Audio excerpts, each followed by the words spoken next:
Welcome to an interview with a teacher for Special Education Course 503, Case Study by Angela Giles with Colorado Christian University.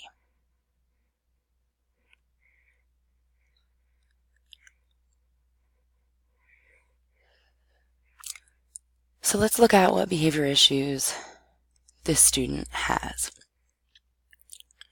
The student has generally disruptive behavior.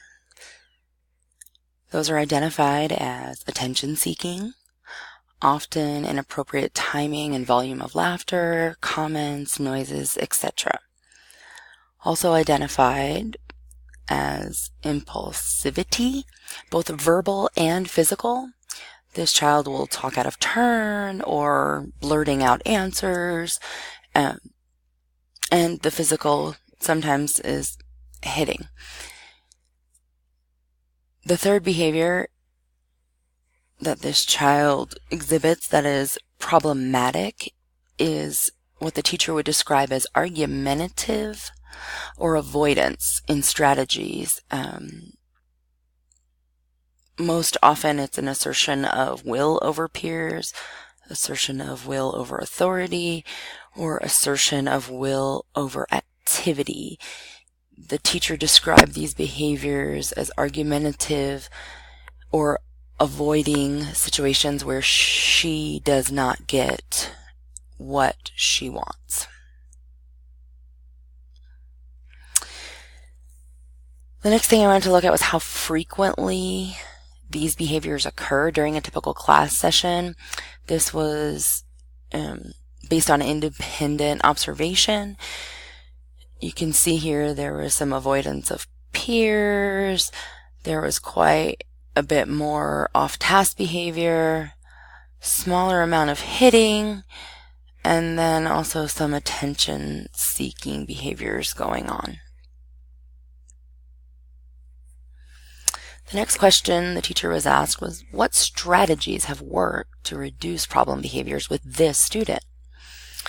The teacher replies that she prompts and uses prompts and reminders of the PBIS, or the Positive Behavior Interventions and Supports Matrix, which also it isn't added here, but it's on the wall in every classroom in the school. So she uses this matrix verbally and non-verbally as cues for redirection. The student is also provided with choices to help reduce problem behaviors. There is quite a bit of direct supervision with group tasks in particular. This seems to be an area of struggle.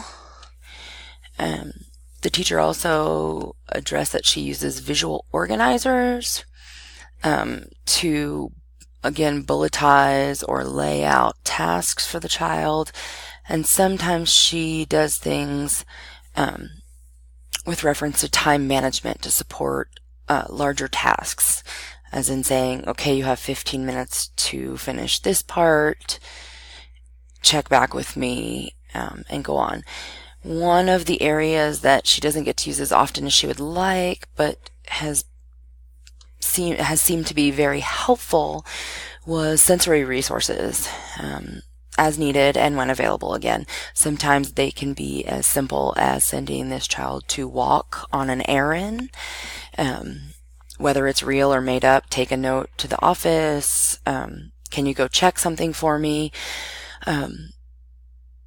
Or more direct, as in, do you need to walk over and have 5 minutes on the swing in the sensory room?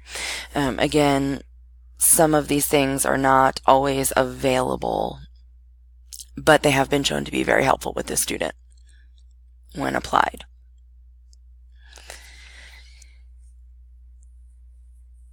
So we looked at some strategies. I also asked this teacher, what were some strategies that have not worked to help reduce problematic behavior for this student? Ignoring these behaviors does not work. It only seems to encourage or increase the negative behavior. The teacher identified that a lot of times she really felt as though they were attention seeking, which would explain why ignoring doesn't help very much. She also noted that either direct or strict opposition seem to only encourage or negatively reinforce behaviors, especially those argumentative behaviors that the child shows. She commented that when given opposition, the child tends to take a strong stand and push back, so to speak. So opposition and ignoring were things that didn't work well. Finally, we talked a little bit about what the level and somewhat the nature of parent involvement was. Both parents in this situation are actively involved, both at home and at school.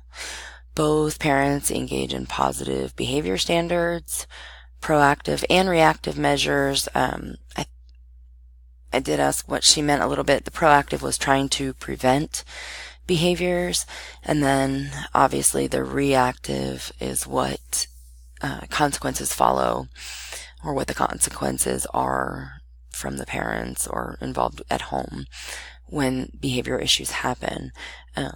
Both parents are readily available, and she noted they were invested in this child. They are at the school, they help, they do things that the child is interested in, and they try to encourage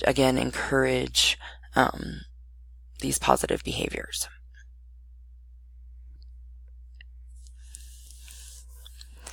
Mark 9:23 says, "And Jesus said to him, 'If you can, all things are possible for one who believes.'" All data was anonymously collected and respectfully submitted, and no actual teachers were harmed in the production of this presentation. Thank you.